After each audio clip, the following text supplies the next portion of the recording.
All right, chapter 1176, big chapter. I think it's a well-needed chapter. We're gonna go through it. Starting out, before we actually get to the chapter, is we have an updated volume cover of 112, and now it is the whole Straw Hat crew. All members are included in this one. And then below it, we also have one with the live action crew as well. It looks pretty good. They did a good job on it. And moving into the chapter, this actually starts exactly where we left off, where we see Loki shooting out his Thrudheim. But now we see Frankie's reaction. He's like, damn, must be one hell of a party over there. And we cut to Lilith, Frankie, and Bonnie chilling on Frankie's head. Freaking adorable. And Lilith, wouldn't you know it, pulls out a Omni Drain converter, and she calls it an ODC for short. And then she starts saying that this place is teeming with energy, and then asks Frankie if he's ever used anything besides cola to power himself, which is a great question because you wouldn't think cola is the most beneficial source to power a cyborg, but here we are. Moving on with the chapter, we see that the library is still covered in flames. We have the Straw Hat crew, freed previously by Sanji. They are up and moving right now.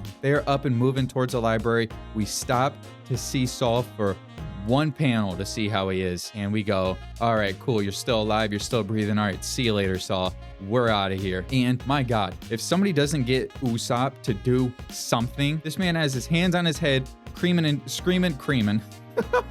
This man has his hands on his head, screaming and crying at any opportunity. Either that or he's doing his Jedi powers, or he's just not doing a fuck. All right, everyone's doing something. Nami's running, Jinbei's running, Robin's checking on Saul, Sanji's freeing people from the vines, and Usopp is just doing nothing. Everybody's doing something. Usopp's doing nothing. And you know what that leads me to believe? That he's gonna do something big soon. I hope. I bought a lot of stock in Usopp lately. I'm currently watching the pre-time skip, and I'm in Water 7 right now, and my goodness, I'm a big Usopp fan. I'm a huge Usopp fan. And so I started buying stock in him, right? Start put all my money in the Usopp stock. But now I see him in Elbaf, and Lord have mercy, my stocks they're going down. I'm down at least like 25% of my stocks. Usopp, do something. Get with Zoro, right? Get with Zoro, drink some of his silly juice. We know Usopp likes to drink. He was doing that with the giants earlier. He even was hitting Jarul on his head with his sword in his head. Boing, boing, boing, boing, boing, boing. Not giving a damn. Somebody give him some silly juice, please. So he can do something and stop being scared. This is your time to shine, buddy. Now moving on, we have Nami, and she sees that the library is still on fire. Everything is still on fire. She grabs Zeus. She goes, "Are you ready, Zeus?" Zeus says, "Nami, I'm always ready for you. With you by my side, we can do anything." Not exactly word for word, but then Nami goes, "Pouring rain," boom, and she does this pose, fire pose. So now Zeus is humongous right now. You have to think that we're in Giant Land, right? So anything that you see is exponentially bigger than what we're used to seeing. And this Zeus cloud is massive because he is covering the entire area where there's fire. And he starts pouring down rain, and then we think, oh my god, Zeus did it. Nami did it. It worked. Her plan worked. Robin's like, please, let this work. Nami, please. Zeus, please. And then Zeus is like, yeah, go away, fire. Get out of here, fire. But then who comes out of left field, out of nowhere? Killingham. Killingham and his dirty, stinking nightmare monsters. He says, our terms were clear. You are meant to forsake all this world history crap. And what does he have with him? A freaking giant lindworm. A giant lindworm. I haven't seen this thing in my life. Where was this guy at? Maybe he's in the background. I just didn't see him. Okay, cut me some slack on that. But this guy, what does he do? He eats Zeus. He eats him in one bite right in front of Saul. Saul's sitting up now, and he's like, damn. He's like, Zeus, shit, that was the only option we had. Oh my goodness. Literally ate him. And Sanji's like, damn, he was our last hope to put out those flames. But who do we have here? We have Jinbei, the gosh darn fireman, right? He's already put out fires before on Elbaf. There's a lake right next to the owl library. We know that. So he could do something. But before he even gets a chance, we see the ODCs fling into the screen, and they're like little frisbees. You just fling them, and they start sucking up all the fire. They start sucking up all the fire, and everything starts going away.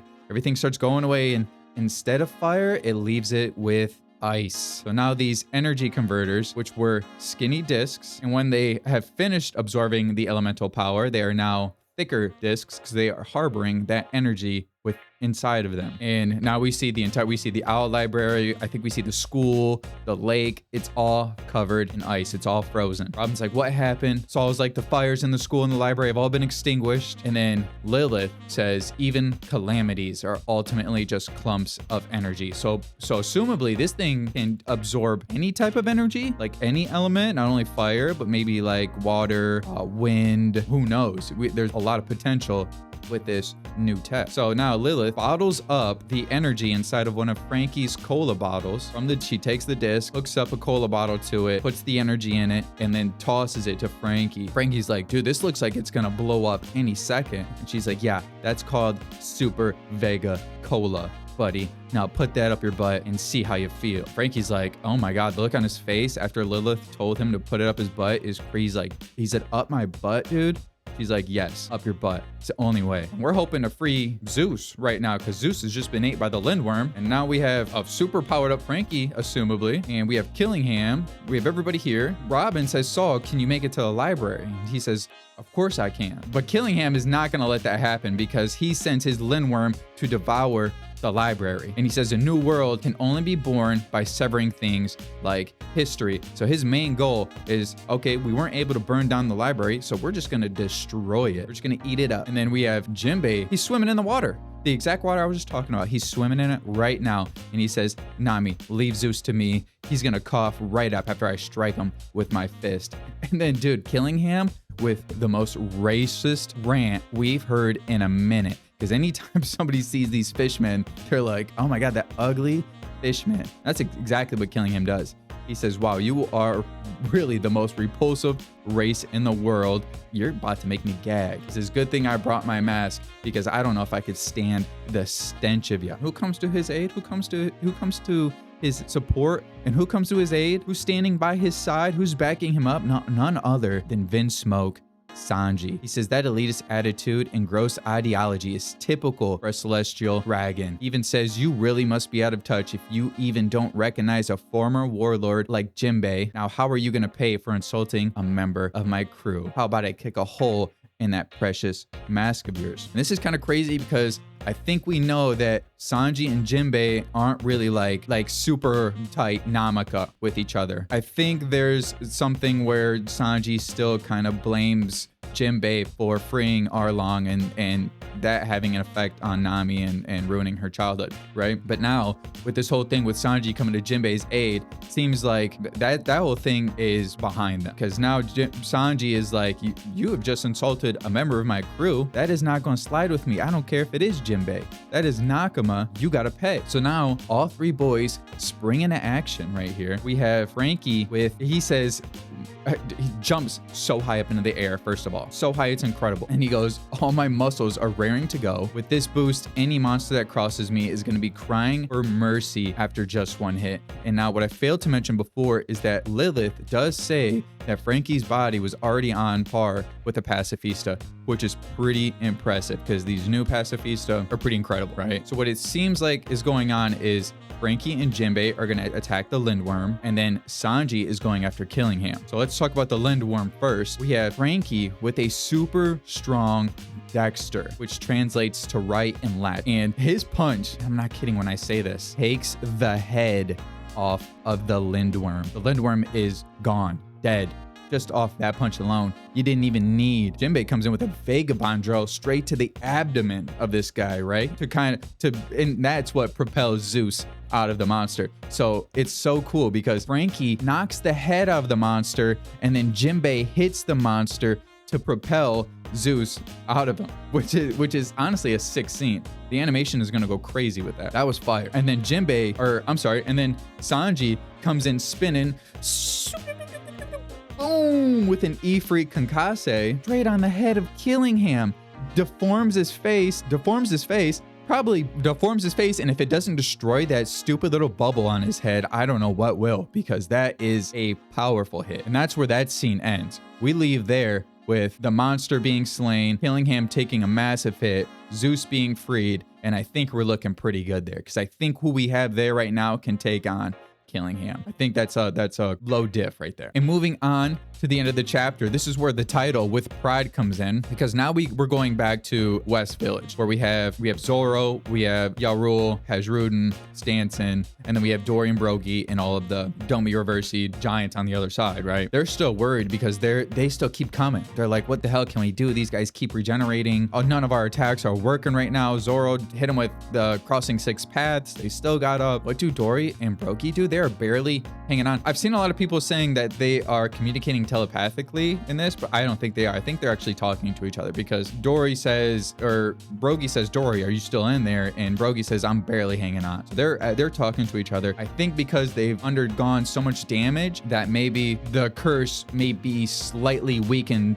to the point where they're able to gain control very minimally for a few seconds, right? Because they have taken some damage. But they do start saying, they're like, we're in utter disgrace. How could we ever allow our mindless insults against an esteemed elder like Jarul to cross our lips? They're saying that taking his head would stain our honor for generations. They're basically like, we have too much pride for this. And they're like, are we in agreement? They look at each other, they say yes. And what do? They cut each other's heads off. They cut each other's heads off, which is insane thing to do, especially because up to this point, we don't know what fixes the Domi Reversi. We don't know. Assumably, you would just think his head would regrow, right? Because everything else has been regrowing. That is not what happens. Because once they cut each other's heads off, they flip and now they are back to normal. And keep in mind, when they cut each other's heads off, everybody is worried. Stanson, Hajrudin, Yarul, they're all screaming out. But Zoro has this face like, oh my God, Dory Brogy, I can't believe you would do this. But then as soon as they come up, they're back to normal. It seems like what is being alluded to in this chapter is that death breaks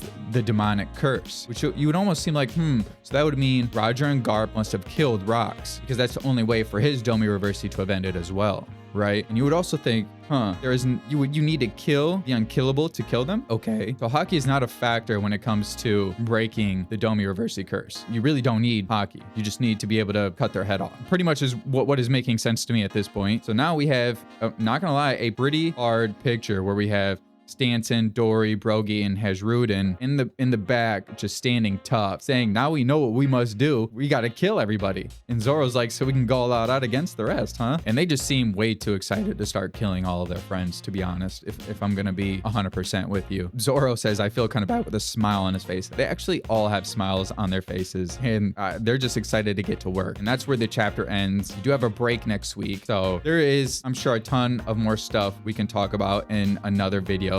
But this has been a great chapter. We have a Frankie upgrade. Jinbei, Sanji are working together. We're taking out Killingham, the Lindworm. We've officially have saved the Owl Library by turning everything into ice. That way it's not on fire. Dory and Brogy have been flipped back, and we are ready to take out the other Domi Reversi monsters. So all in all, this is another chapter of a huge win, and things are just going fucking fantastic here on Elbaf, which makes you think, oh, this is where Emo's gonna do something crazy. I mean, she has to. There's no way we can keep getting away with this, where we are just we take out Sommers, we take out Killingham, Lindworm's gone, we're flipping back Dory and Brogy, everything's just looking peachy. You know, it just really makes you think, right? No arc has really ever gone this way, where we just keep winning and winning and winning, and everything is so easy. But then again, we've never really had Gear 5 Luffy, the strongest mythical fruit we've seen in the series so far. Full strength Zoro, full strength Sanji, everybody's here together everybody's here together for the most part. You know, we're in proximity of each other. I don't know. Something crazy is gonna have to happen to really shake things up here a bit. Anyways, fantastic chapter. If you stayed throughout the whole video, I really appreciate it. Thank you so much. Like, comment, subscribe, do whatever you want to do. But thank you again, and see you in the next one.